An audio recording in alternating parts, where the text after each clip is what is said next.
আলুর দম তো অনেক খেয়েছেন, একবার আমার মতো করে এই রকম আলুর দম বানিয়ে খেয়ে দেখতে পারেন। লুচি, পরোটা, ভাত, পোলাও যার সাথে খাবেন দারুণ লাগবে। বাড়িতে থাকা কিছু উপকরণ দিয়ে বানিয়ে নেওয়া যাবে। নমস্কার বন্ধুরা, আমি আলপনা সিম্পলের টেস্টিতে আপনাদের সবাইকে স্বাগত।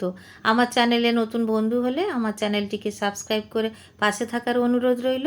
অলরেডি যে বন্ধুরা আমার পাশে আছেন তাদেরকে জানাই অসংখ্য ধন্যবাদ। আলুর দম তৈরি করার জন্য এখানে আমি নিয়েছি কিছু মশলা ভেজে নেব। ধনে, জিরা, লবঙ্গ, এলাচ, দারচিনি, এখানে কিছুটা গোলমরিচ আর একটা শুকনো লঙ্কা নিয়েছি। তো ঝালটা আপনারা যেমনটা খাবেন তেমনটা লঙ্কা নিয়ে নেবেন।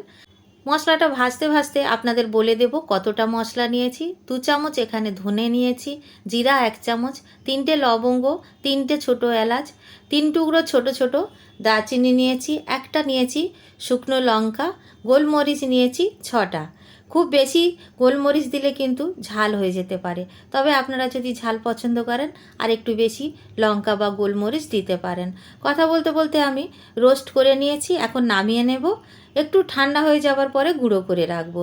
তো এখানে আমি একটা মিক্সার জারে নিয়ে নিয়েছি 1 টেবিল চামচ পোস্ত আর 6টা কাজু বাদাম। একটু প্রথমে ব্লেন্ড করে নিয়েছি শুকনো অবস্থায়। এখন আমি দিয়ে দেব 2 টেবিল চামচ টক দই। টক দইটা দেবার পরে আরও একবার ব্লেন্ড করে নেব। ব্লেন্ড করার পরে এইরকম দেখতে হবে, দেখুন। আর মশলাটাও আমি গুঁড়ো করে রেখে দিয়েছি, আপনাদের দেখাচ্ছি।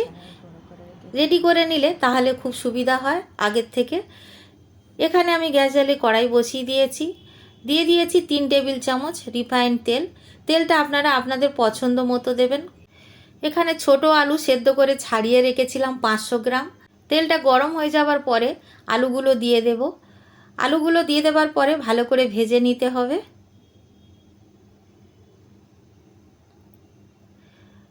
আলুগুলো ভাজার সময় অল্প একটু লবণ দিয়ে দেব, তাতে আলুগুলোর ভিতর পর্যন্ত লবণ চলে যাবে। আলুগুলো ভালো করে ভেজে নিতে হবে, মিডিয়াম আঁচে রেখে ভেজে নেব, তবে খুব বেশি কড়া করে ভাজবো না, মাঝামাঝি একরকম ভেজে নিতে হবে।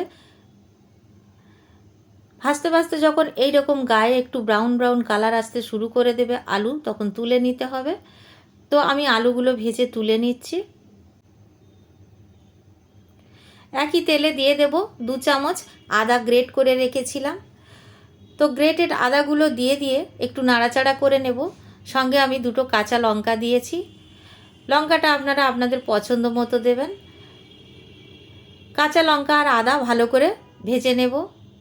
একসাথে কাঁচা লঙ্কা আদা যদি এইভাবে ভেজে নেওয়া হয় দারুণ টেস্ট হয়।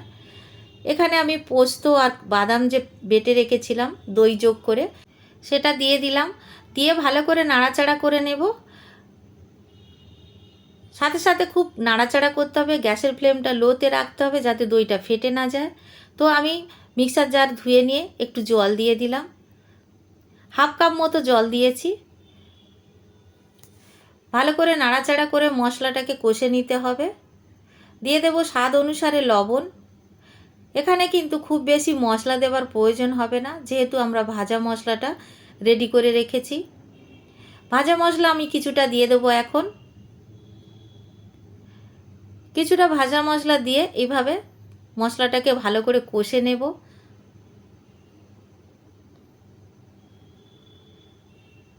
2 থেকে 3 মিনিট এইভাবে কষে নিতে হবে।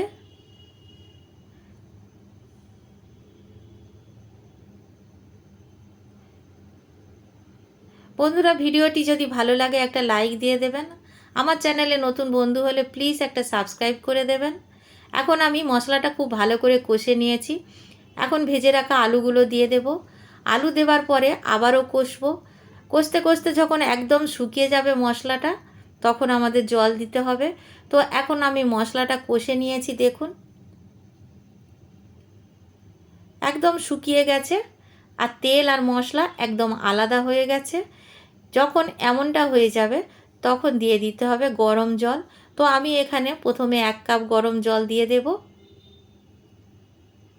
অবশ্য করে গরম জল দেবেন, ঠান্ডা জল দিলে কিন্তু রান্নাটার টেস্টটা বদলে যাবে, পানসা পানসা খেতে লাগবে, কেন কি আলু আগের থেকে সেদ্ধ করা আছে। দিয়ে দেবো আমি আরও 1 কাপ জল।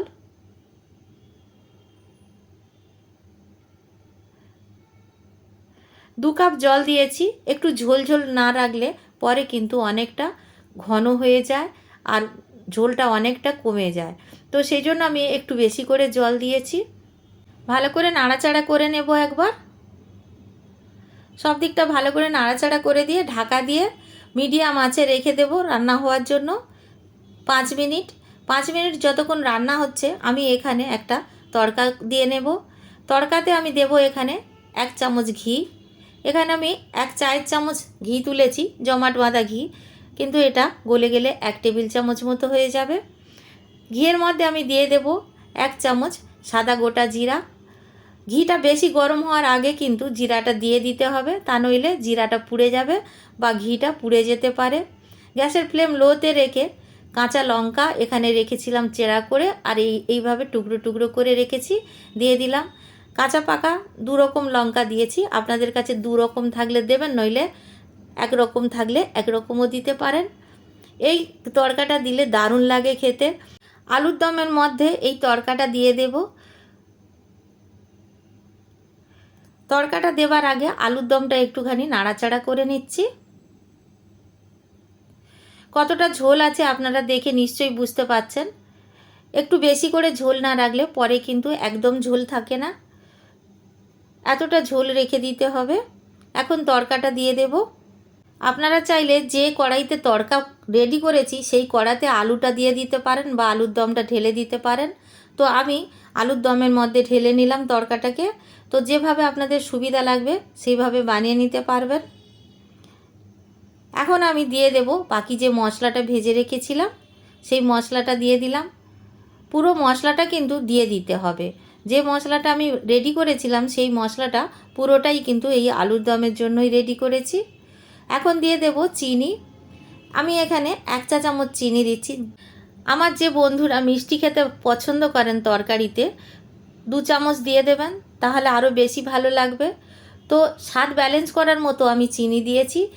1 চামচ চিনি দিলে কিন্তু আলুর দমটা মিষ্টি হবে না, জাস্ট স্বাদটা একটু ব্যালেন্স করবে। তো খুন্তিটাকে ভিতরে দিয়ে এইভাবে ঢাকা দিয়ে গ্যাসের ফ্লেম অফ করে স্ট্যান্ডিংয়ে রেখে দিয়েছি 5 মিনিট। 5 মিনিট পরে আমি সার্ভ করার জন্য একটি পাত্রে নামিয়ে নেব। দেখুন কতটা সুন্দর দেখতে হয়েছে আর ঝোলটা কতটা কমে গেছে। আলুর দমে বেশি ঝোল থাকলে ভালো লাগে না, কিন্তু একটু ঝোল থাকলে সব কিছু দিয়ে খেতে সুবিধা লাগে আর ভালোও লাগে।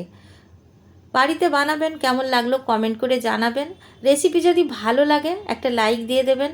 আমার চ্যানেলে নতুন বন্ধু হলে সাবস্ক্রাইব করতে ভুলবেন না যেন। আজকের এই পর্যন্ত, দেখা হবে পরের ভিডিও নতুন কোনো রেসিপির সঙ্গে। সুস্থ থাকবেন, ধন্যবাদ, নমস্কার।